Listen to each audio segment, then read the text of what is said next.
Na vasta frente oriental, o impulso inicial da Alemanha começava a desvanecer-se. A promessa de uma guerra rápida transformava-se em uma luta prolongada que colocaria à prova os limites do Terceiro Reich.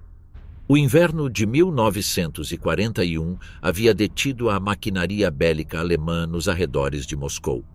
Após meses de ofensiva ininterrupta, a Wehrmacht foi obrigada a recuar sob a pressão do contra-ataque soviético. As linhas alemãs, estendidas além de sua capacidade logística, enfrentavam o frio, a escassez e a crescente resistência de um inimigo que se recusava a colapsar. Leningrado resistia sob cerco, e a capital soviética permanecia fora de alcance. O mito da guerra relâmpago tinha ficado para trás. Em Berlim, o alto comando aceitava pela primeira vez que a guerra no leste seria longa e custosa. Na primavera de 1942, Adolf Hitler redefiniu a estratégia. A economia do Reich dependia quase totalmente do petróleo romeno, uma fonte limitada e insuficiente para sustentar um conflito de escala mundial. Com a entrada dos Estados Unidos na guerra, a pressão sobre a indústria alemã multiplicou-se. Sem novos recursos, o Reich não poderia manter sua capacidade de combate frente ao potencial industrial aliado. Nesse contexto surgiu o novo plano, a captura dos campos petrolíferos do Cáucaso. O controle dessa região permitiria abastecer a Wehrmacht e, ao mesmo tempo, privar a União Soviética de sua principal fonte de energia. O projeto recebeu o nome de código Fall Blau, ou Plano Azul. A diretiva no 41, assinada por Hitler no dia 5 de abril de 1942, estabelecia seus objetivos: destruir as forças soviéticas a oeste do rio Don, avançar em direção ao sudeste, ocupar os campos petrolíferos de Maikop, Grozny e Baku e assegurar o curso do Volga para interromper o tráfego fluvial que alimentava o centro industrial soviético. Na lógica do plano, Stalingrado era apenas um ponto no mapa, um centro de comunicações que deveria ser neutralizado para fechar a passagem em direção ao norte. A magnitude da operação levou à divisão do Grupo de Exércitos Sul em duas formações. O Grupo de Exércitos A, sob o comando do Marechal Wilhelm List, orientado para o Cáucaso, e o Grupo de Exércitos B, dirigido pelo Marechal Maximilian von Weiss, encarregado de assegurar o Don e o Volga. Vários oficiais expressaram reservas. O general Franz Halder, chefe do Estado-Maior, advertiu sobre o risco de dispersar as forças em uma frente de milhares de quilômetros. Von Weiss concordava que a falta de reservas móveis tornaria impossível responder aos contra-ataques soviéticos. As objeções foram ignoradas. O 6º Exército, comandado por Friedrich Paulus, constituía a força principal do Grupo de Exércitos B. Paulus, um planejador meticuloso de formação acadêmica, carecia de experiência direta no comando no campo de batalha. Seu exército, com cerca de 250 mil homens, combinava 14 divisões de infantaria, 3 Panzer e 3 motorizadas. A Luftwaffe, sob o comando de Wolfram von Richthofen, proporcionava apoio aéreo através do 8º Corpo Aéreo. Entre os blindados predominavam os modelos Panzer III e Panzer IV, efetivos, mas cada vez mais limitados frente aos tanques soviéticos T-34. As linhas de suprimento representavam o maior desafio. Da Polônia até o sul da Rússia, os comboios deviam percorrer mais de 1.200 quilômetros. A rede ferroviária soviética, de largura diferente da europeia, requeria conversões ou transbordos que desaceleravam o abastecimento. Os recursos eram distribuídos com dificuldade e qualquer progresso prolongado aumentava a vulnerabilidade logística. Os flancos do dispositivo alemão estavam cobertos por tropas romenas, húngaras e italianas. Estas forças, escassamente equipadas e com armamento antitanque obsoleto, deviam proteger setores extensos da frente. A insuficiência dos seus meios era conhecida em Berlim, mas a falta de efetivos alemães não deixava alternativa. Em 28 de junho de 1942, o Plano Azul foi posto em marcha. As colunas motorizadas avançaram rapidamente pela estepe. Stalin, convencido de que o próximo ataque alemão se dirigiria novamente para Moscou, havia concentrado suas reservas no centro da frente. No sul, as unidades soviéticas recuaram precipitadamente. Os relatórios iniciais indicavam um colapso em marcha. Hitler interpretou isso como confirmação de sua estratégia. Em 4 de julho, Voronezh caiu em mãos alemãs. Poucos dias depois, Hitler modificou o plano original. Ordenou que os grupos de exércitos A e B perseguissem seus objetivos simultaneamente, em vez de agir de maneira escalonada. A nova diretiva, emitida em 23 de julho, ampliou o alcance da ofensiva. Enquanto List devia lançar-se em direção ao Cáucaso, von Weiss devia assegurar Stalingrado. Esta alteração dispersou ainda mais os recursos, enfraquecendo ambas as direções do ataque. Neste ponto, Stalingrado adquiriu uma dimensão distinta. O que inicialmente era um objetivo secundário transformou-se em um símbolo. A cidade levava o nome do líder soviético, e sua captura prometia uma vitória propagandística de grande valor. Aos olhos de Hitler, a queda de Stalingrado representaria a derrota moral do inimigo. Durante julho, o 6º Exército avançou entre temperaturas extremas. O calor da estepe alcançava os 40 graus. O pó infiltrava-se nos motores e nos pulmões dos soldados. As marchas diárias esgotavam homens e animais. Os cavalos, ainda essenciais para o transporte de artilharia e suprimentos, começavam a morrer de sede e fadiga. As rações foram reduzidas e os comboios sofriam atrasos constantes. A eficiência tática alemã colidia com os limites materiais do terreno. A resistência soviética, inicialmente dispersa, começou a endurecer-se em Kalak e Kletskaya, sobre o rio Don. As defesas improvisadas retardaram o avanço alemão. As baixas aumentavam e o consumo de combustível superava a capacidade de reabastecimento. Paulus solicitou reforços, mas o alto comando respondeu que devia continuar com os meios disponíveis. A inteligência alemã continuava subestimando o adversário. Assumia-se que as perdas soviéticas eram irreparáveis.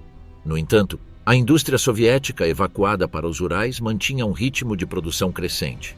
As fábricas transferidas produziam tanques, artilharia e aviões em quantidades suficientes para substituir as perdas. O Exército Vermelho, embora com tropas menos treinadas, recuperava sua capacidade ofensiva. A guerra de desgaste favorecia o lado com maiores recursos humanos e industriais, e nesse aspecto, a vantagem soviética era esmagadora. No final de julho, o 4º Exército Panzer foi redirecionado do Cáucaso para apoiar Paulus em sua aproximação a Stalingrado. A mudança enfraqueceu o avanço para os campos de petróleo, mas Hitler insistia em acelerar a tomada da cidade. A redistribuição de unidades provocou confusão logística e atrasos adicionais. Nas reuniões do comando alemão surgiram desacordos sobre a tática a seguir. Alguns comandantes propunham cercar Stalingrado e forçar sua rendição mediante um cerco prolongado, evitando o combate urbano. Outros defendiam um assalto frontal, apoiado por bombardeios maciços da Luftwaffe. Hitler exigia resultados imediatos. Paulus, pressionado e sem experiência prévia no comando de um exército completo, precisava executar uma operação cada vez mais complexa com meios decrescentes. Em 22 de agosto de 1942, as unidades avançadas do 6º Exército cruzaram o Don e alcançaram as margens do Volga, ao norte de Stalingrado. A partir dessas posições, os soldados alemães observaram pela primeira vez a extensão da cidade.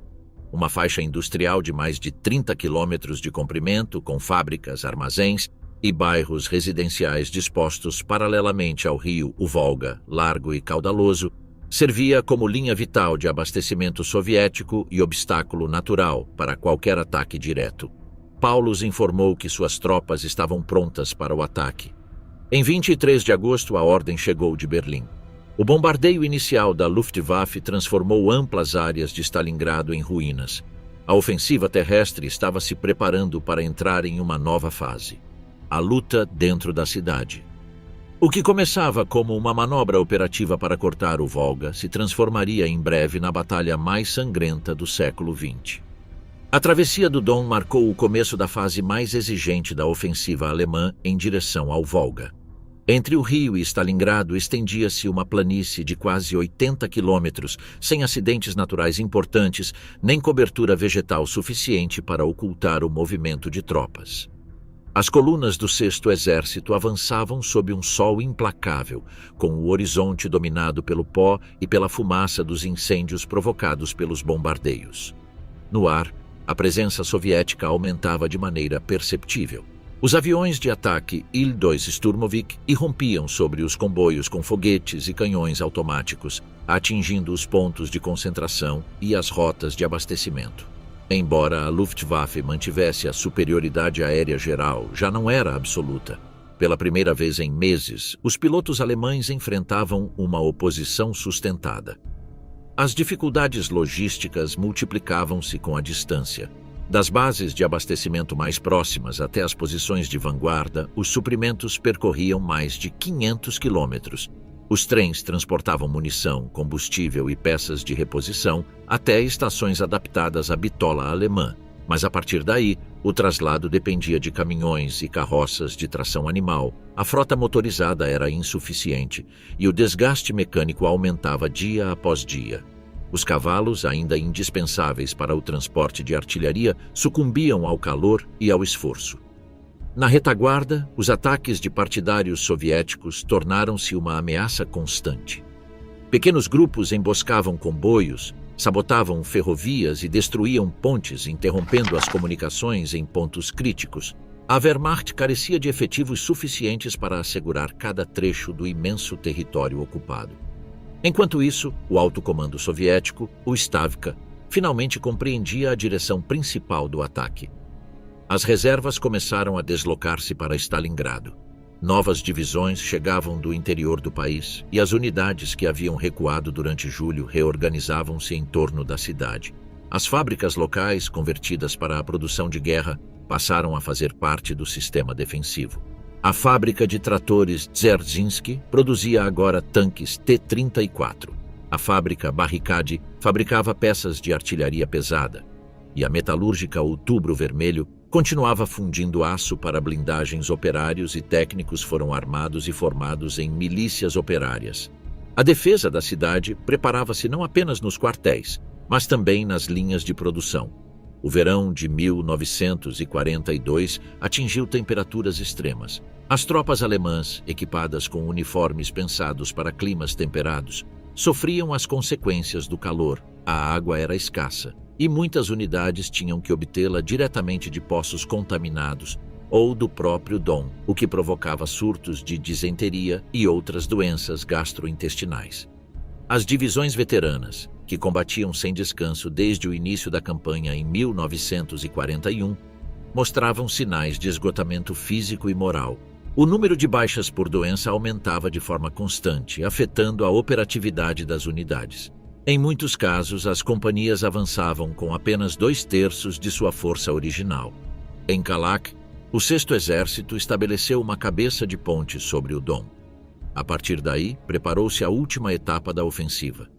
Os engenheiros construíram pontes e caminhos de pontões, reforçados com artilharia antiaérea para proteger o trânsito de tanques e colunas motorizadas. A travessia foi desenvolvida sob ataques esporádicos da aviação soviética, que tentava interromper o fluxo de reforços. A operação consumiu dias e grandes quantidades de combustível e munições. Os relatórios logísticos advertiam que as reservas de artilharia pesada estavam abaixo do previsto. O combustível era suficiente apenas para as operações imediatas. Os pedidos de reabastecimento enviados por Friedrich Paulus a Berlim recebiam respostas evasivas. Prometiam-se comboios que nunca chegavam no tempo necessário. O 4º Exército Panzer, sob o comando de Hermann Roth, avançava do sul com o objetivo de coordenar um movimento convergente sobre Stalingrado. Na prática, as dificuldades de comunicação e a falta de sincronização impediram a manobra de pinça prevista. Várias unidades soviéticas conseguiram recuar ordenadamente para a cidade, reforçando a guarnição. Essa descoordenação, considerada menor naquele momento, teria consequências profundas. As tropas soviéticas que escaparam do cerco inicial se uniriam depois à defesa urbana, complicando qualquer possibilidade de uma conquista rápida. Em meados de agosto, a Luftwaffe intensificou sua campanha sobre a região do Volga. O 8º Corpo Aéreo, comandado por Wolfram von Richthofen, recebeu ordens de destruir a capacidade defensiva e produtiva de Stalingrado antes do ataque terrestre. Os objetivos principais incluíam fábricas, portos, pontes e nós ferroviários. A intenção operacional era cortar as linhas de suprimento soviéticas e neutralizar as defesas antes do assalto. Mas, na prática, a magnitude do bombardeio ultrapassou as metas militares. Foram planejadas ondas sucessivas de mais de 600 aeronaves com o propósito de arrasar completamente as áreas industriais e portuárias dentro do comando alemão. As tensões aumentavam. Paulus defendia uma abordagem cautelosa, considerava mais prudente cercar a cidade, isolá-la e obrigá-la a se render através de cerco, evitando as perdas inerentes ao combate urbano. A estratégia seria mais lenta, mas preservaria a integridade das instalações industriais e reduziria o consumo de munições. Hitler, por outro lado, exigia uma vitória imediata. Sua insistência em tomar a cidade que levava o nome de Stalin tinha um valor simbólico que superava qualquer raciocínio militar. A pressão política deslocou o planejamento tático. O Marechal von Weiss, comandante do Grupo de Exércitos B, compartilhava as reservas de Paulus. Em seus relatórios ao quartel-general, advertiu que a resistência soviética crescia a cada dia e que as reservas disponíveis não eram suficientes para manter um ritmo ofensivo prolongado. Propôs consolidar posições ao longo do Don e aguardar reforços antes de tentar um ataque direto. Hitler rejeitou a sugestão e ordenou continuar com o plano. O avanço deveria prosseguir sem pausa. A Luftwaffe, foi-lhe assegurado, proporcionaria o apoio necessário para compensar a falta de recursos terrestres. Enquanto isso, em Stalingrado, a preparação para a defesa era total. O governo soviético havia evacuado parte da população civil durante julho, mas centenas de milhares de pessoas permaneciam na cidade. As autoridades locais, dirigidas pelo Partido Comunista, organizaram a defesa civil. Foram construídos abrigos subterrâneos e trincheiras improvisadas em parques, pátios e avenidas. As fábricas, apesar dos bombardeios, continuavam produzindo armamento. Os trabalhadores recebiam instrução militar básica e eram distribuídos em destacamentos para apoiar as tropas regulares. As sirenes antiaéreas haviam se tornado parte da rotina diária. Os hospitais improvisavam salas em porões e túneis, enquanto as equipes médicas evacuavam feridos para a margem oriental do Volga. Em 22 de agosto, as unidades de vanguarda alemãs alcançaram os arredores de Stalingrado. De suas posições, os observadores do 6º Exército avistaram pela primeira vez a cidade estendida ao longo do rio. As defesas exteriores pareciam incompletas. Linhas de trincheiras, arames farpados e ninhos de metralhadora dispersos. Os relatórios iniciais, transmitidos a Paulus, sugeriam que a resistência seria limitada. Em Berlim, esses relatórios foram interpretados como um sinal encorajador. Tudo indicava que o inimigo estava à beira do colapso. No dia seguinte, 23 de agosto de 1942, a Luftwaffe lançou o bombardeio mais intenso realizado até então na frente oriental. Mais de 600 bombardeiros, acompanhados por esquadrões de Stukas e caças de escolta, decolaram de bases situadas no Don. As primeiras ondas atingiram Stalingrado no meio da tarde. Em questão de horas, o centro urbano se tornou um mar de fogo. Os depósitos de combustível e as fábricas foram atingidos por bombas incendiárias. Os bairros residenciais arderam sem controle.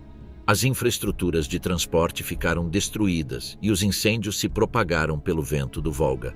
A fumaça obscureceu o céu durante dias. Das posições alemãs, os observadores podiam ver as colunas de fogo elevando-se sobre o horizonte. Para a propaganda do Reich, o ataque representava um golpe devastador ao poder soviético, mas, na realidade, o bombardeio massivo não quebrou a resistência. As ruínas deixadas pelas explosões ofereceram um novo tipo de defesa, entulhos, porões e muros que em breve se tornariam fortalezas improvisadas. O assalto terrestre que seguiria deveria ser travado entre as ruínas fumegantes de uma cidade destruída, em um cenário que mudaria para sempre a natureza da guerra no leste. Na tarde do dia 23 de agosto de 1942, os bombardeiros Heinkel He-111 do 8º Corpo Aéreo iniciaram a operação que transformaria Stalingrado em um campo de ruínas. As formações avançavam a mais de 4.000 metros de altura, seguindo rotas marcadas com precisão sobre mapas fotográficos. As primeiras bombas de alto explosivo caíram sobre o centro administrativo da cidade, destruindo edifícios públicos, armazéns e zonas residenciais. As detonações levantaram colunas de fumaça preta que se elevaram centenas de metros. Não soprava vento que dispersasse os gases, e o ar denso do verão prendeu a fumaça sobre os distritos incendiados. 15 minutos mais tarde chegou a segunda onda. Os Junkers Ju-88, bombardeiros médios de longo alcance, concentraram-se nos cais e nos depósitos de combustível ao longo do Volga. Os tanques de petróleo explodiram em explosões sucessivas, gerando bolas de fogo visíveis a mais de 30 quilômetros. Os depósitos arderam durante horas, e o combustível derramado espalhou-se pelas ruas e canais. O rio, refletindo o brilho das chamas, tornou-se uma linha luminosa no meio da fumaça. Na terceira fase, os Junkers Ju-87 Stuka desceram em mergulho sobre alvos específicos equipados com sirenes Jericó. Seus uivos mecânicos acompanhavam a descida, um som projetado para quebrar a moral do inimigo. Atacaram estações ferroviárias, entroncamentos de transporte e o complexo industrial do norte. A fábrica de tratores Dzerzhinsky, reconvertida para produzir tanques T-34, recebeu dezenas de impactos diretos. A fábrica Barricade foi atingida repetidamente. Outubro Vermelho, o complexo metalúrgico, ficou envolto em chamas. Os operários que tentavam apagar os incêndios foram atingidos por novas ondas de bombas. O bombardeio continuou por mais de 6 horas. Ao cair da noite, Stalingrado ardia completamente. O sistema de água havia colapsado. As bombas tinham destruído as condutas principais e os depósitos sem meios para conter os incêndios. Os distritos residenciais de madeira foram consumidos um após o outro. Os hospitais transbordaram em questão de horas. Nas ruas acumulavam-se cadáveres e destroços de veículos incendiados. A fumaça cobria a cidade, bloqueando a luz do sol durante os dias seguintes. Do ar, Stalingrado era uma mancha cinza e laranja que se estendia sem interrupção ao longo do Volga. Os números de vítimas nunca puderam ser determinados com exatidão. Os registros soviéticos posteriores estimaram entre 40 e 50 mil mortos civis em um único dia, embora a verificação fosse impossível. O certo é que aproximadamente 80% da infraestrutura urbana ficou destruída em menos de um dia. As redes de transporte, eletricidade e comunicações colapsaram. As pontes sobre o Volga sofreram danos severos. Algumas ficaram inutilizáveis, outras permaneceram parcialmente operativas, sustentadas por estruturas improvisadas. O objetivo tático tinha sido duplo: destruir a capacidade industrial de Stalingrado e quebrar o moral de sua população. Era a aplicação direta da doutrina de terror aéreo que a Alemanha tinha utilizado em Roterdão ou Varsóvia. No entanto, em Stalingrado, os resultados foram distintos. A devastação não reduziu a vontade de resistência. Pelo contrário, fortaleceu-a. Os sobreviventes emergiram dos abrigos entre os escombros e começaram a se reorganizar. As oficinas que ainda mantinham energia elétrica continuaram operando. Na planta Dzerzhinsky, os operários trabalhavam entre os restos fumegantes, montando tanques e veículos enquanto o teto ardia sobre suas cabeças. Alguns blindados saíram das linhas de montagem diretamente para as posições defensivas, sem pintura nem equipamentos ópticos completos, mas funcionais. A paisagem resultante do bombardeio alterou completamente a natureza da batalha. As ruínas ofereciam posições defensivas naturais. Os destroços de concreto, as crateras e os porões convertidos em abrigos se transformaram em fortificações improvisadas. Os edifícios semiderrubados permitiam instalar ninhos de metralhadoras e atiradores de elite em vários níveis. As ruas bloqueadas canalizavam os movimentos inimigos e facilitavam a concentração de fogo defensivo. Sem querer, a Luftwaffe havia criado o cenário ideal para uma guerra urbana prolongada. Durante as noites seguintes, o Volga se tornou o eixo vital da resistência. As autoridades soviéticas organizaram um fluxo constante de embarcações que, sob a escuridão, evacuavam feridos e transportavam reforços, munições e alimentos. Barcaças, rebocadores e pequenos barcos cruzavam o rio em silêncio, guiados pelas luzes tênues de lanternas cobertas. Cada travessia implicava risco. De dia, a aviação alemã atacava qualquer movimento detectado sobre a água. À noite, os navegantes dependiam unicamente da memória e da correnteza para chegar à margem oriental. Em terra, a mobilização civil adquiriu escala maciça. Milhares de trabalhadores foram integrados em unidades de milícia. Recebiam fuzis, munições limitadas e apenas algumas horas de instrução antes de serem designados a setores defensivos, geralmente em torno das fábricas onde trabalhavam. Seu conhecimento do terreno compensava a falta de treinamento militar. Cada bairro se transformou em um ponto fortificado. Os oficiais soviéticos dividiram a cidade em setores autônomos de defesa, preparados para resistir mesmo que ficassem isolados uns dos outros. Nos hospitais improvisados, as condições eram críticas. A destruição dos suprimentos médicos obrigou o pessoal de saúde a trabalhar com recursos mínimos. As operações eram realizadas com luz de lanternas ou velas, em porões cheios de fumaça e pó. As comunicações com a retaguarda eram esporádicas. Muitos feridos eram levados em macas para o Volga, com a esperança de atravessar o rio antes do amanhecer. A capacidade de evacuação era limitada e cada jornada aumentava o número de feridos sem tratamento. O impacto psicológico do bombardeio foi ambíguo. Para os civis e defensores soviéticos, a destruição se transformou em um símbolo de resistência. Para os soldados alemães que observavam das posições do Don, o espetáculo da cidade em chamas gerou uma impressão distinta. Muitos acreditaram que a ofensiva aérea havia aniquilado a defesa inimiga, esperavam entrar em uma cidade abandonada. No entanto, os relatórios de reconhecimento revelaram logo que as posições soviéticas continuavam ativas e que novas tropas cruzavam o Volga toda a noite. A expectativa de uma vitória rápida começou a diluir-se. A propaganda soviética respondeu imediatamente. Os comunicados do Estado-Maior apresentaram o bombardeio como um ato de barbárie que devia ser vingado. As imagens da cidade incendiada circularam por todo o país, reforçando a narrativa de resistência nacional. Stalin ordenou pessoalmente que Stalingrado se mantivesse a qualquer preço. A cidade, convertida em símbolo político e moral, devia resistir mesmo que fosse destruída por completo. As ordens foram claras: nenhuma retirada, nenhuma rendição. Durante os dias seguintes, o fogo continuou ardendo sobre as ruínas. As colunas de fumaça se estendiam durante quilômetros, visíveis dos aeródromos alemães. As cinzas caíam sobre as posições do 6º Exército, cobrindo veículos e uniformes com uma fina camada cinza. À noite, o brilho alaranjado do horizonte lembrava aos soldados alemães que a cidade continuava viva sob as chamas. As operações de avanço foram retomadas lentamente. Os primeiros batalhões cruzaram a estepe em direção aos subúrbios setentrionais, onde as tropas soviéticas do 62º Exército, sob o comando do general Vassily Chuikov, preparavam a defesa final. O que se seguia já não seria uma ofensiva convencional. Entre os escombros e a fumaça começava uma nova fase da guerra. A luta casa por casa, andar por andar, em uma cidade que o fogo havia transformado em um labirinto de ruínas. O bombardeio do dia 23 de agosto marcou o limite entre a guerra de movimento e a guerra de resistência total sobre o Volga.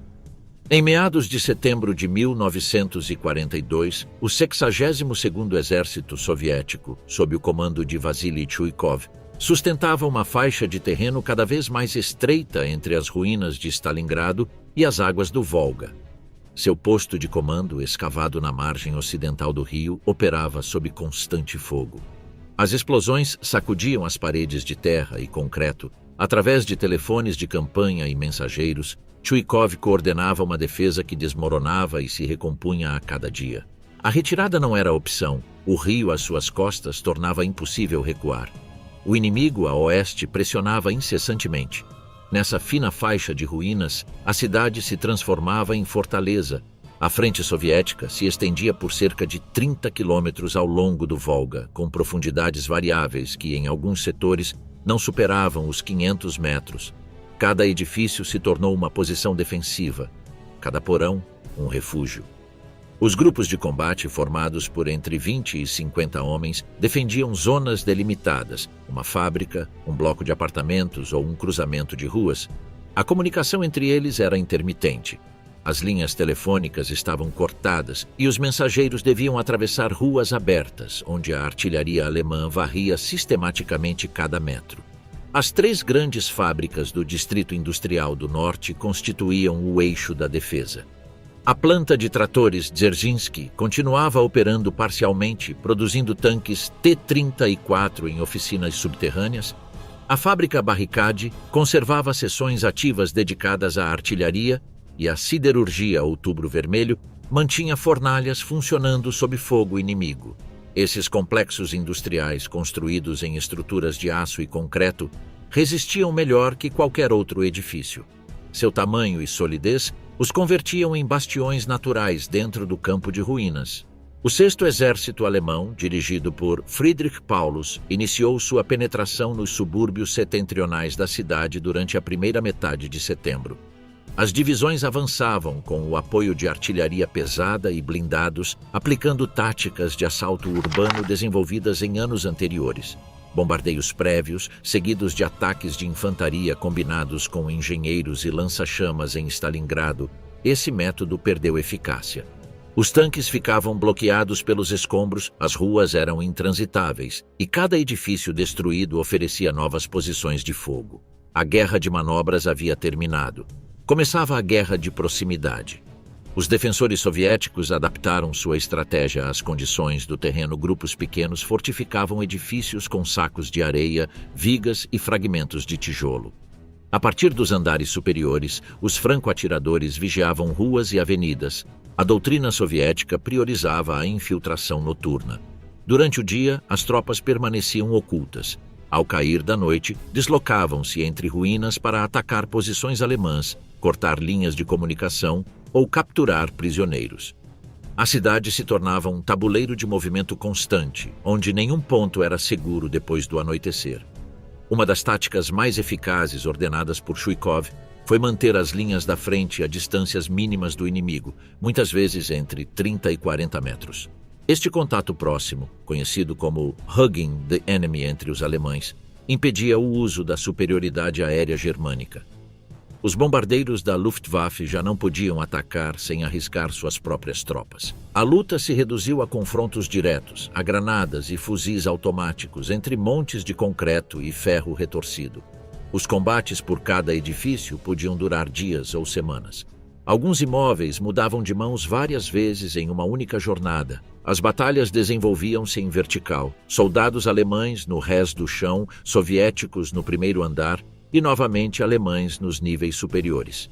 As granadas eram lançadas através de escadas destruídas ou aberturas improvisadas. As paredes eram perfuradas para permitir disparar ou mover-se entre salas. O pó, o fumo e o ruído tornavam impossível a orientação.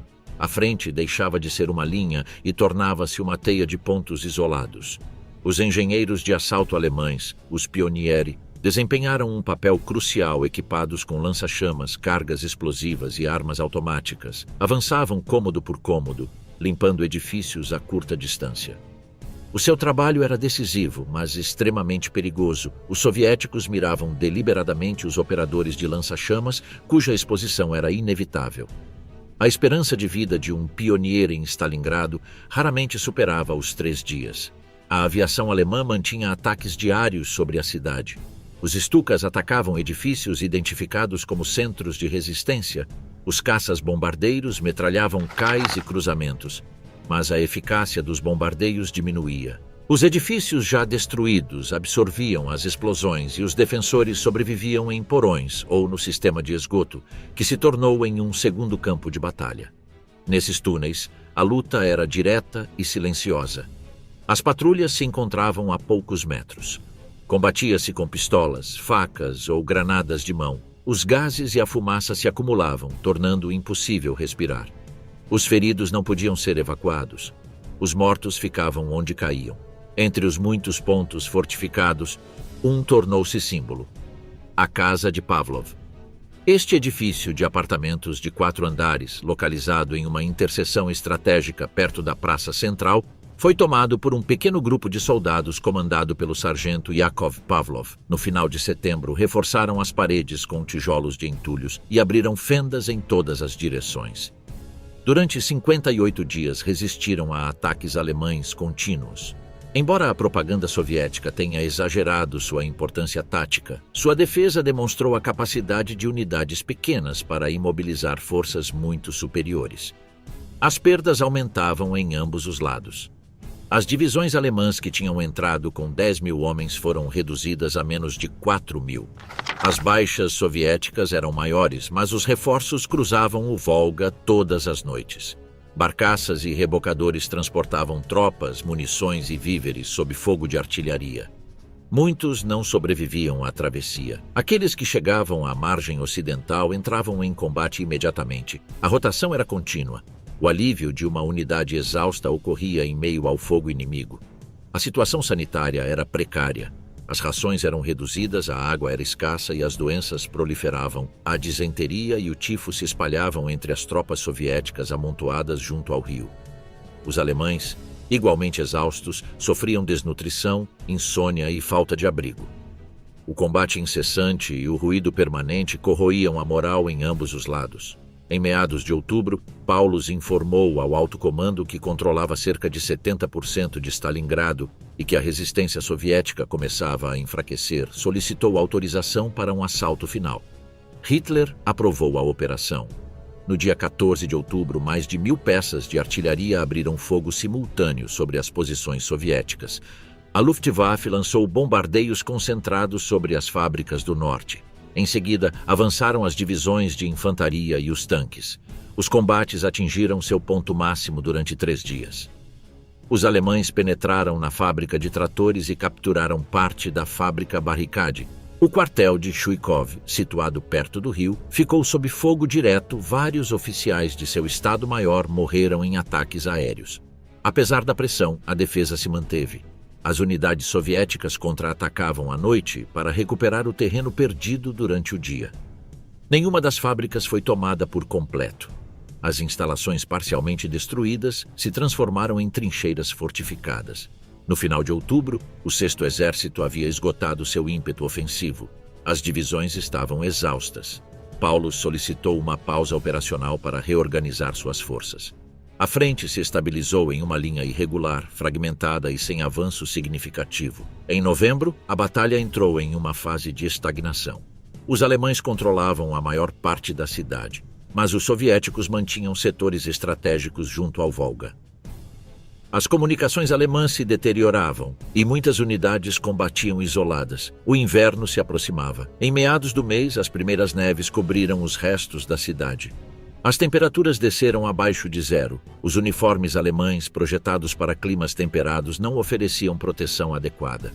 Os casos de congelamento aumentavam. As tropas soviéticas, embora igualmente exaustas, estavam melhor adaptadas. Entre a fumaça, o gelo e as ruínas, a Batalha de Stalingrado entrava em um novo cenário: o prelúdio do colapso alemão no leste. A resistência soviética em Stalingrado não se sustentava apenas no patriotismo nem na destreza militar. Atrás das linhas de combate funcionava um sistema de coerção que transformava o medo do inimigo em obediência absoluta ao Estado. No dia 28 de julho de 1942, vários meses antes do combate urbano, Stalin assinou a Ordem número 227, intitulada Sobre as medidas para fortalecer a disciplina e a ordem no Exército Vermelho e a proibição da retirada não autorizada na prática. Seria conhecida por 3 palavras que marcariam a conduta de toda uma geração: nenhum passo atrás. O texto começava com um diagnóstico implacável. A União Soviética tinha perdido 70 milhões de cidadãos sob ocupação. Suas regiões agrícolas estavam devastadas e a produção industrial tinha caído drasticamente. A ordem declarava que o país não podia perder mais território. Os comandantes que permitissem retiradas sem autorização seriam julgados por tribunais militares. Os soldados que abandonassem suas posições seriam executados imediatamente. A desobediência era equiparada à traição. A medida criou 2 instrumentos de controle. O primeiro foram os batalhões penais, unidades compostas por oficiais e soldados punidos por covardia, indisciplina ou incompetência, enviados para as missões mais perigosas. Assaltos frontais, desminagem de campos, ataques contra posições fortificadas. Sua esperança de vida era mínima. Os sobreviventes podiam recuperar seu posto, mas poucos conseguiam.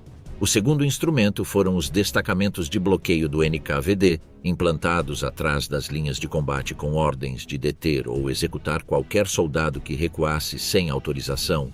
Os comandantes destes destacamentos tinham poder para aplicar punições imediatas, sem investigação ou julgamento. Durante a Batalha de Stalingrado, a presença dessas unidades foi constante. Os soldados sabiam que atrás deles havia metralhadoras próprias. O medo de recuar tornou-se parte do mecanismo de resistência. Alguns historiadores consideram que o sistema foi essencial para impedir um colapso, como o de 1941. Outros sustentam que a moral dos defensores teria sido suficiente por si só.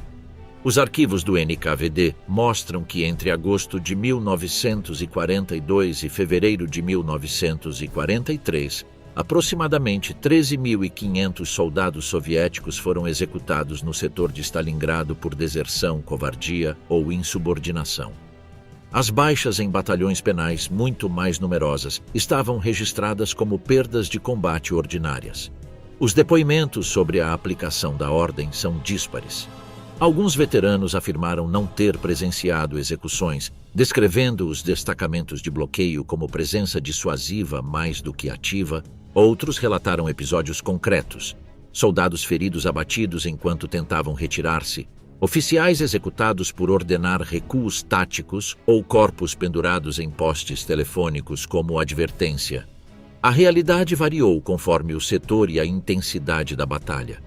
Em alguns pontos, a vigilância era permanente. Em outros, as unidades do NKVD mal intervinham. O controle político estendia-se a todos os níveis. Cada divisão tinha comissários políticos que supervisionavam a lealdade ideológica de oficiais e soldados.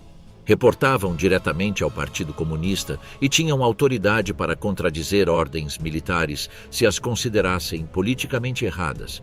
Sua função era manter a moral por meio de discursos, propaganda e sanções. A crítica a Stalin ou ao sistema soviético podia resultar em prisão ou deportação. O controle da correspondência era total. As cartas eram censuradas e qualquer menção a fome, frio ou derrotas era eliminada antes de chegar às famílias. O sistema de informantes completava a estrutura de vigilância. Soldados e oficiais reportavam conversas suspeitas a representantes do NKVD. Este ambiente de controle mútuo impedia conspirações, mas também enfraquecia a confiança dentro das unidades. Muitos combatentes descreveram depois a sensação de lutar ao lado de camaradas em quem não podiam confiar plenamente. Um comentário imprudente bastava para ser acusado de deslealdade. Em Stalingrado, onde as condições de combate eram extremas, este sistema integrou-se à vida cotidiana. As tropas lutavam sob uma dupla ameaça, o inimigo à frente e os comissários atrás. No entanto, a coerção não anulava a motivação patriótica. Muitos soldados combatiam não por medo, mas pela convicção de defender seu país frente a um invasor que havia devastado suas aldeias. O patriotismo e a disciplina imposta coexistiam como duas forças complementares que sustentavam a defesa. A ordem também atingiu a população civil. Os habitantes que permaneciam na cidade foram mobilizados obrigatoriamente para construir trincheiras, transportar munições e reforçar posições. Recusar era considerado sabotagem, punido com prisão ou execução. Mulheres e adolescentes trabalhavam sob bombardeio. Idosos e crianças carregavam caixas de projéteis dos cais do Volga até as fábricas fortificadas. A defesa total absorvia todos os recursos humanos disponíveis. O Código Penal Militar Soviético complementava a ordem com sanções severas. Abandonar uma arma, automutilar-se ou render-se ao inimigo eram delitos capitais. Os soldados capturados que retornavam após escapar do cativeiro alemão eram interrogados pelo NKVD. Muitos eram enviados diretamente a campos de trabalho acusados de colaboração. Mesmo as famílias de desertores sofriam punições, perda de moradia, rações e, em alguns casos, deportação para regiões remotas. A mensagem era inequívoca: a punição transcendia o indivíduo. A eficácia do sistema ainda é objeto de debate. Para alguns analistas, as medidas extremas impediram que o Exército Vermelho desmoronasse. Para outros, refletiam a desconfiança estrutural do regime em relação às suas próprias forças. O mais provável é que a coerção funcionasse como um complemento temporário. sustentando a resistência até que a reorganização industrial e logística soviética permitiu avançar para a ofensiva. Em Stalingrado, a disciplina de terror garantiu que as tropas mantivessem suas posições, mesmo quando as perdas eram insustentáveis. Os documentos desclassificados após a dissolução da União Soviética confirmaram a magnitude do sistema. Os relatórios do NKVD registravam com precisão administrativa as execuções, as prisões e as transferências para batalhões penais. Cada operação era descrita em linguagem burocrática: detido, liquidado, transferido para reeducação mediante combate.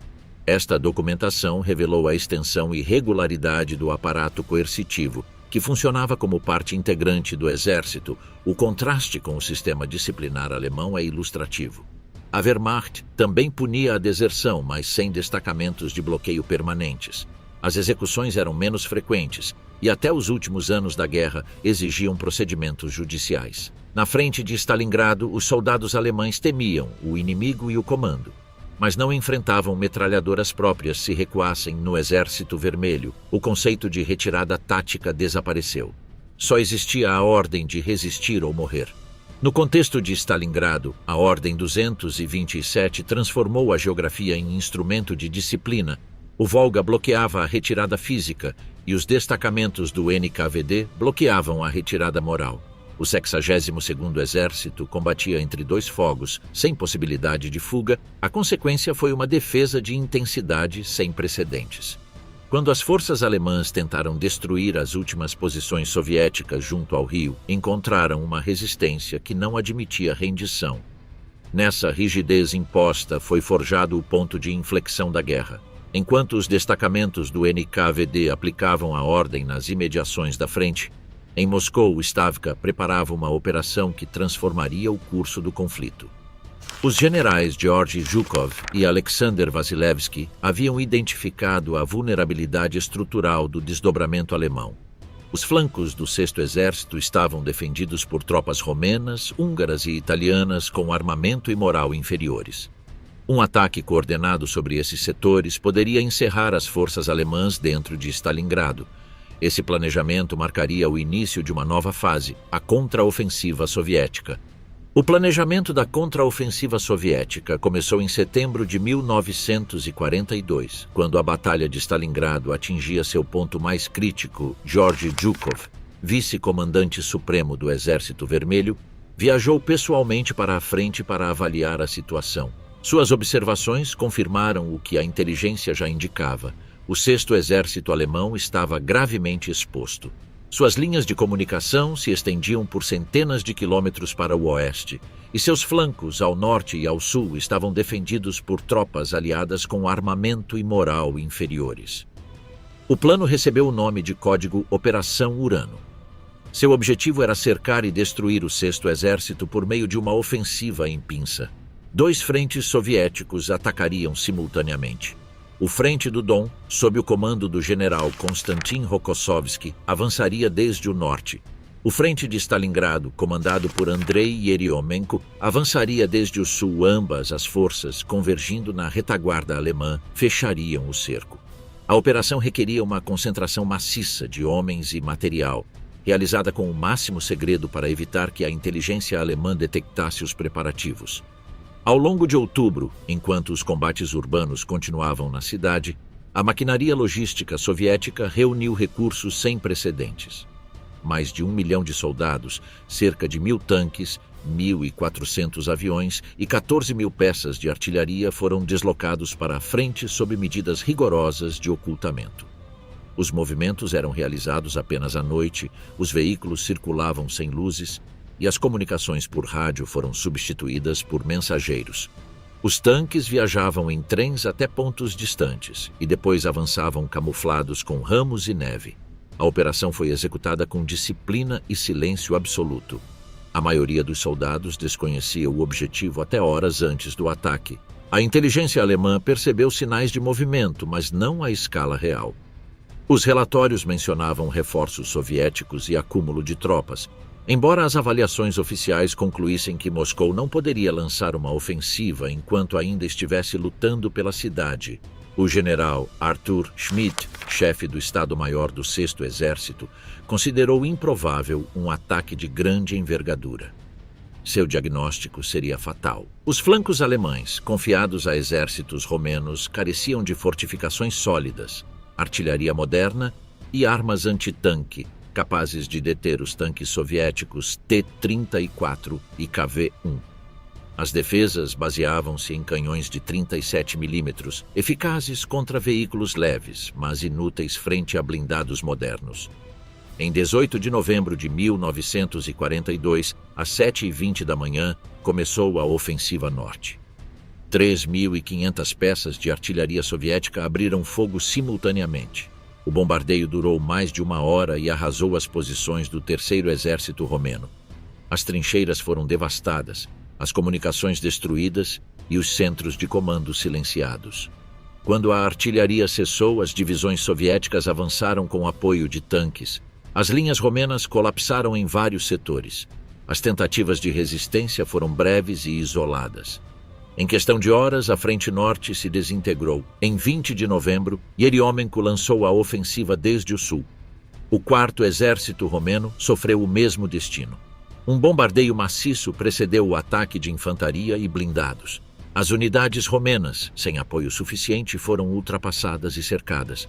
Os tanques soviéticos penetraram dezenas de quilômetros na retaguarda alemã, cortando rotas de suprimento e linhas ferroviárias.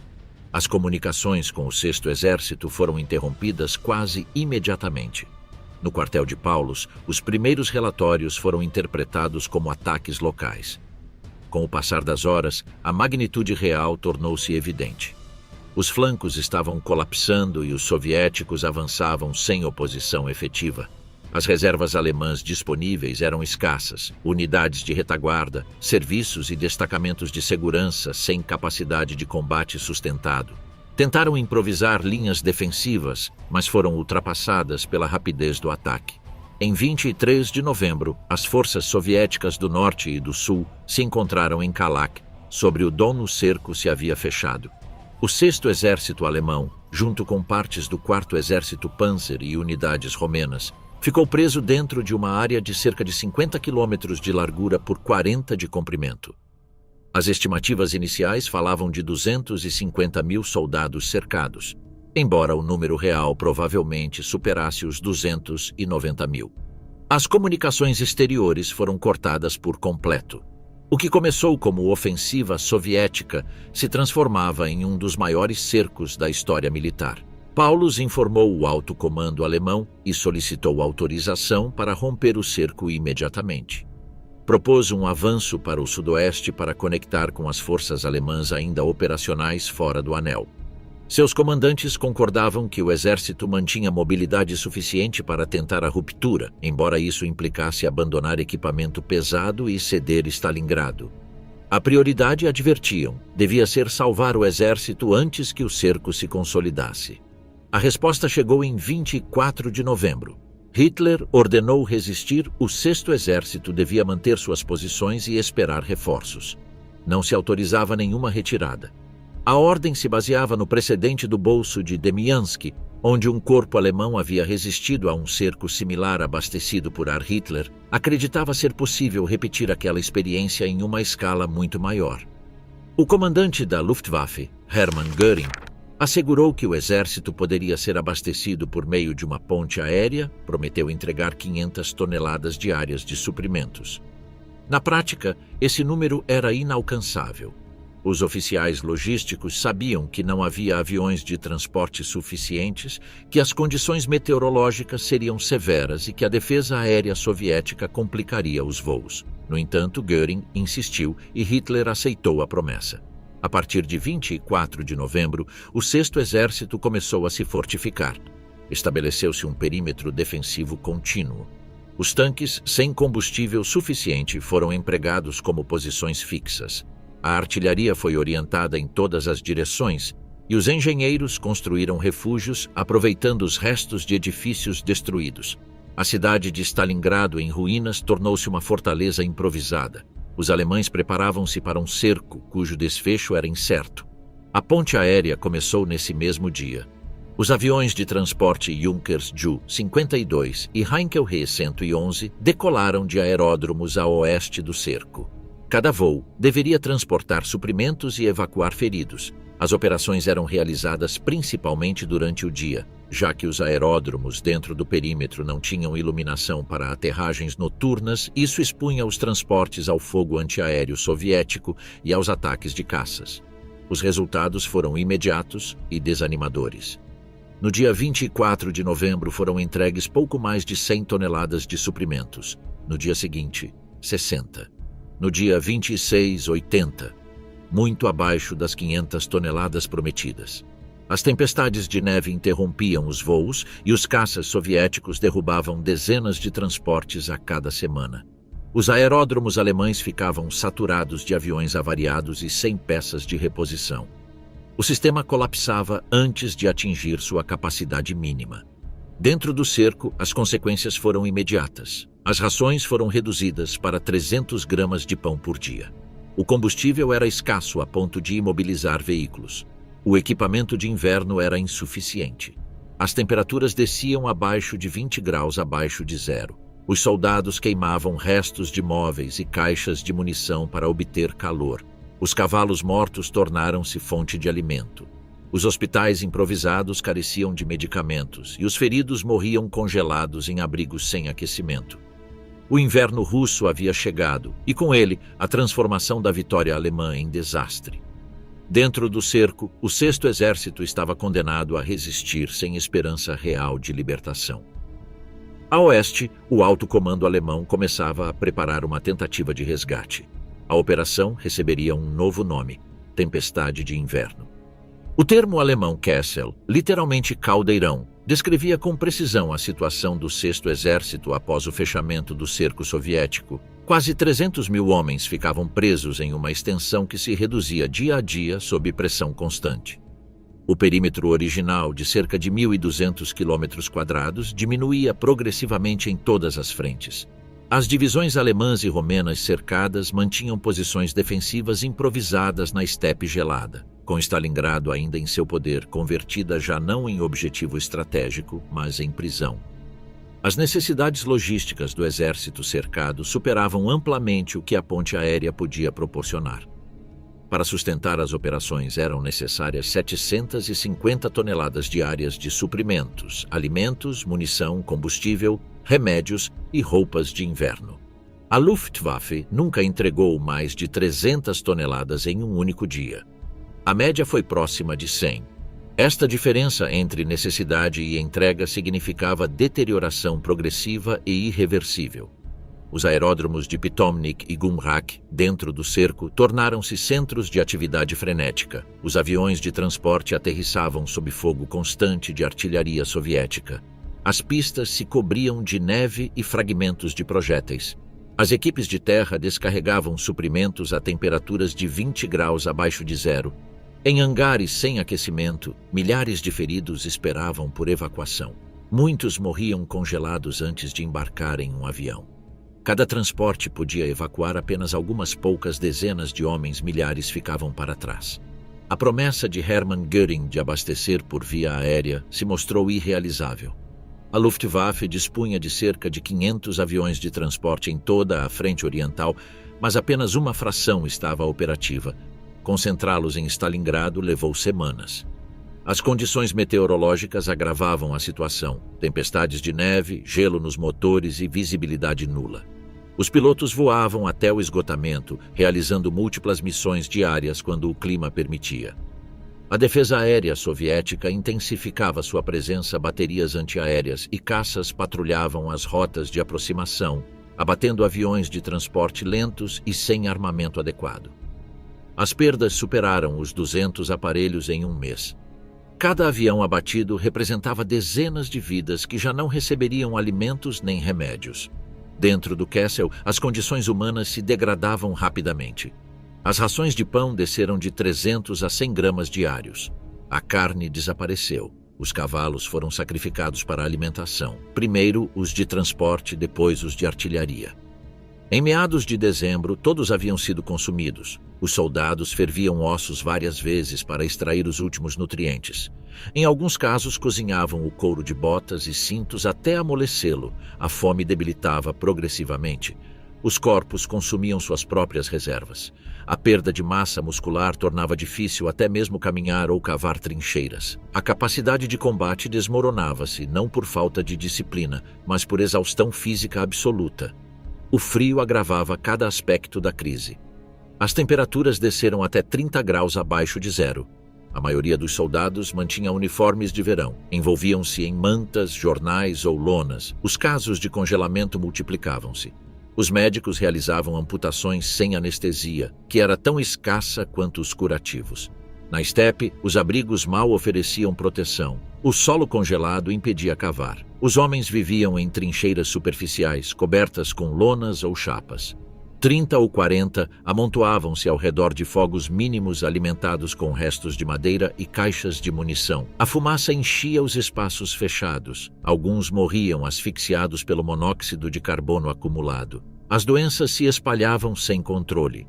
A disenteria afetava a maioria. O tifo exantemático, transmitido por piolhos, se espalhava entre soldados que não trocavam de roupa por semanas. Os hospitais de campanha colapsaram. Faltavam antibióticos, anestésicos e equipamento básico. Os cirurgiões operavam com instrumentos sem esterilizar em locais a temperaturas abaixo de zero. As infecções matavam aqueles que haviam sobrevivido aos ferimentos. Os cadáveres se amontoavam congelados fora dos abrigos, esperando um enterro que nunca chegava porque o solo era demasiado duro para cavar. Os relatórios médicos refletiam uma situação fora de controle. Um cirurgião relatou que precisava raspar literalmente camadas de piolhos dos corpos antes de operar. Outro descreveu como o sangue coagulava em segundos por causa do frio extremo. Os procedimentos eram realizados com luvas, não por higiene, mas para evitar que os dedos congelassem no metal dos instrumentos. A moral desmoronava-se junto com as condições físicas. As cartas da Alemanha chegavam esporadicamente. Muitas nunca chegavam. Os soldados escreviam mensagens que sabiam que jamais seriam enviadas. Em diários pessoais, alguns anotavam que preferiam os ataques soviéticos à espera passiva. Outros descreviam a perda progressiva da sensação de fome, sinal de colapso orgânico. Os suicídios aumentavam. Alguns atiravam em si mesmos, outros caminhavam em direção às linhas soviéticas com as mãos erguidas.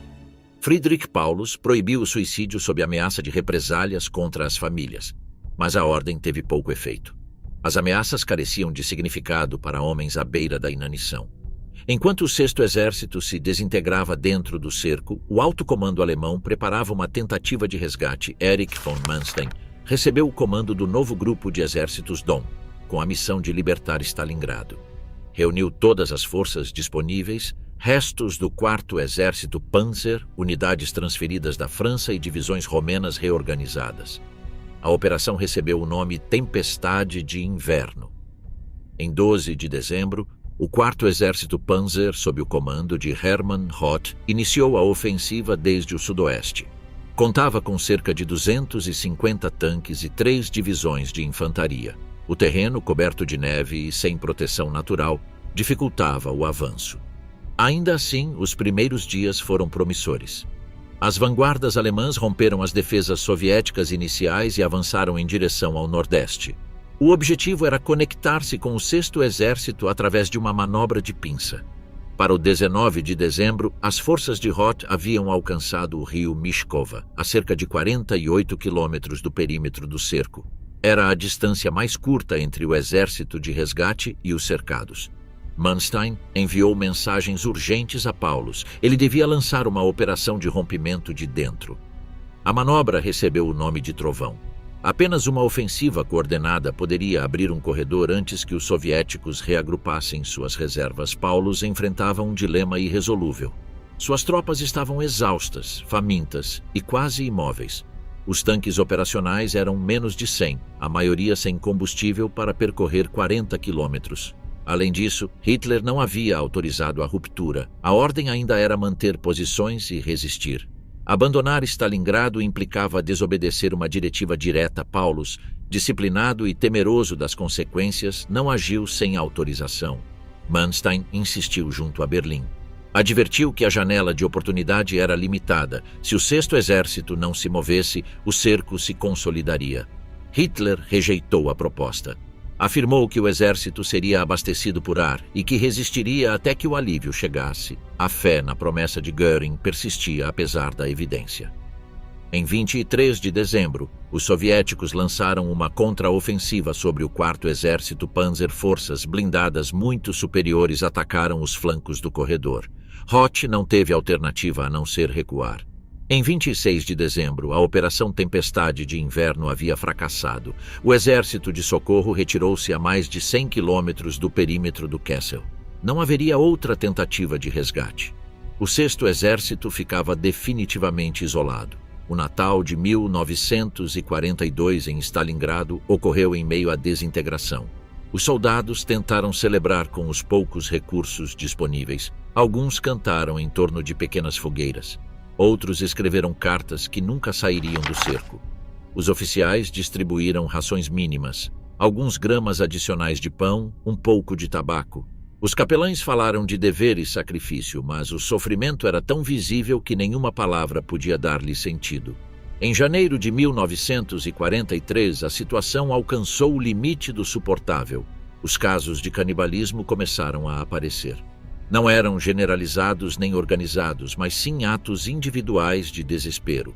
Os comandantes, cientes disso, optaram por não punir homens que morriam de fome. Era sem propósito. A estrutura militar se mantinha apenas por inércia e costume. O Sexto Exército, preso no Kessel, já não era uma força de combate efetiva. Era uma massa de homens esperando o fim. O colapso era iminente. Nos mapas do comando soviético, as linhas que definiam o cerco se fechavam com precisão geométrica. Dentro delas, a resistência alemã se extinguia lentamente, sufocada pela fome e pelo frio. Lá fora, o Exército Vermelho se preparava para o último ato da campanha, a redução total do Kessel de Stalingrado. 8 de janeiro de 1943, o alto comando soviético enviou um ultimato formal ao Sexto Exército. Sob bandeira de trégua, a mensagem oferecia termos de rendição, segurança para os prisioneiros, atendimento médico para os feridos e repatriação posterior para a Alemanha.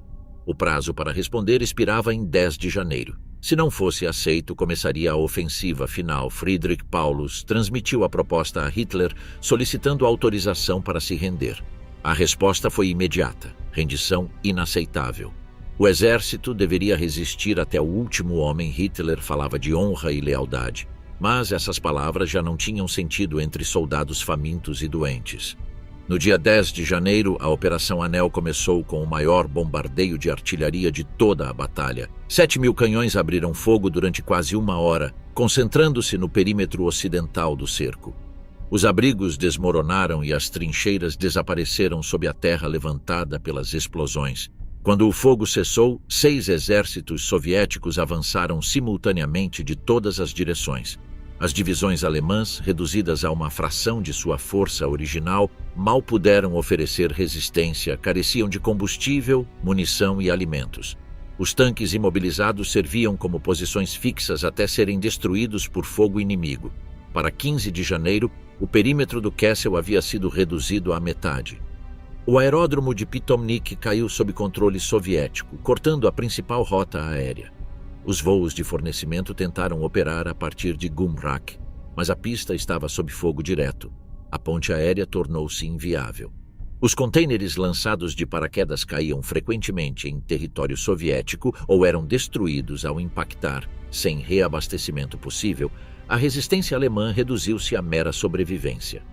Em 26 de janeiro, unidades soviéticas que avançavam desde o oeste ligaram-se com forças procedentes do leste perto do Mamayev-Kurgan, dividindo o cerco em 2 bolsões. O setor norte, ao redor das fábricas Barricadi e Outubro Vermelho, ficou isolado do sul, onde permanecia o quartel-general de Paulus. As comunicações entre ambos foram completamente interrompidas. Os combates fragmentaram-se em pequenos bolsões de resistência que atuavam sem coordenação nem comando unificado. No dia 30 de janeiro, aniversário da chegada de Hitler ao poder, o Führer promoveu Paulus a marechal de campo. Era um sinal inequívoco. Nenhum marechal alemão jamais se rendeu. A mensagem implícita era morrer antes que se render. Paulus recebeu a notícia em seu bunker subterrâneo sem manifestar reação. Seus oficiais compreenderam o significado da promoção. Nenhum já esperava resgate. Ao amanhecer de 31 de janeiro, as tropas soviéticas alcançaram o edifício onde se encontrava o quartel-general do 6º Exército. Um oficial soviético desceu ao porão e informou que o edifício estava cercado. Paulus respondeu que aceitava negociar. Não houve negociação. A rendição deveria ser incondicional. Assim, o recém-nomeado marechal de campo Friedrich Paulus tornou-se prisioneiro de guerra junto a 24 generais e cerca de 91.000 soldados e oficiais do setor sul. O Bolso Norte resistiu 2 dias mais. As unidades que ainda combatiam desconheciam a rendição de Paulus. Continuaram lutando entre as ruínas até esgotar a munição. Em 2 de fevereiro, os últimos defensores depuseram as armas. Com isso, concluiu oficialmente a Batalha de Stalingrado. Os números finais variam de acordo com as fontes, mas estima-se que cerca de 90.000 soldados do eixo foram capturados. Mais de 200.000 morreram dentro do cerco por combate, fome, frio ou doença. Outros 100.000 haviam morrido durante as fases anteriores da campanha dos prisioneiros. Menos de 6.000 retornariam à Alemanha anos depois. A maioria pereceu nos campos soviéticos, vítimas de desnutrição e doenças. As colunas de prisioneiros avançaram a pé pela estepe congelada em direção a campos situados a centenas de quilômetros. Muitos caíram durante as marchas e foram deixados onde morriam. Nos acampamentos as condições eram mínimas, barracas sem aquecimento, rações insuficientes, atenção médica quase inexistente. As epidemias de tifo e disenteria continuaram ceifando vidas. Os cadáveres se acumulavam até que a terra descongelasse e pudessem abrir-se fossas comuns. Os oficiais superiores receberam tratamento diferenciado, interrogados pela inteligência soviética. Alguns colaboraram com a propaganda do regime. Em 1944, Paulus participaria no Comitê Nacional por uma Alemanha Livre, exortando as tropas alemãs a se renderem. Sua cooperação lhe assegurou sobrevivência, mas o isolou definitivamente de seus antigos camaradas. Na Alemanha, a notícia da derrota provocou comoção nacional. O regime nazista decretou 3 dias de luto oficial. As emissoras transmitiram música fúnebre, e a propaganda apresentou a tragédia como exemplo de heroísmo. Os soldados de Stalingrado foram descritos como mártires que haviam salvado a Europa do bolchevismo. A narrativa omitia que seu sacrifício foi consequência direta de ordens impossíveis. As famílias receberam notificações que falavam de morte heróica, enquanto os desaparecidos eram catalogados com esse termo ambíguo que ainda permitia esperança. O 6º Exército havia deixado de existir. A vitória soviética em Stalingrado mudou o curso da guerra. Pela primeira vez, o Terceiro Reich perdeu um exército completo. O mito da invencibilidade alemã desmoronou-se entre as ruínas geladas do Volga.